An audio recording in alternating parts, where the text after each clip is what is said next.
Aliansi Jurnalis Independen atau AJI Kota Lok Sumawe Aceh mengecam keras tindakan yang dilakukan seorang oknum TNI terhadap seorang jurnalis.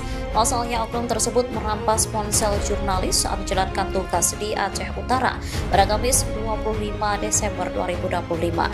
Peristiwa tersebut dialami Muhammad Fazil, Koordinator Divisi Advokasi AJI Kota Lok Sumawe. Saat itu ia sedang meliput aksi damai di depan kantor Bupati Aceh Utara, Landing Lok Sukon. Aksi tersebut menuntut pemerintah Indonesia agar menetapkan status bencana nasional atas banjir bandang yang melanda Sumatera Aceh. Dalam proses peliputan, Fazil merekam dugaan tindakan kekerasan aparat terhadap peserta aksi. Namun, saat itu anggota TNI justru mendatangi Fazil dan memaksa agar video tersebut dihapus. Padahal Fazil telah menjelaskan bahwa rekaman itu belum dipublikasikan dan masih merupakan bagian dari proses kerja jurnalistik. Tak lama berselang, anggota TNI lainnya yaitu Praka Junaidi kembali mendatangi Fazil. Ia secara paksa berupaya merampas telepon genggam disertai ancaman terbuka akan melempar HP jika video tidak dihapus.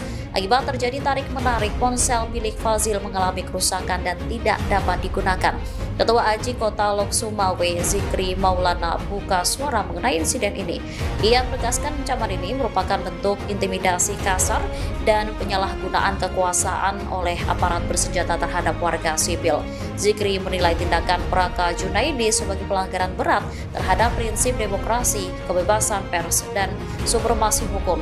Ia lantas menuntut agar oknum TNI tersebut diusut dan dijatuhi sanksi tegas.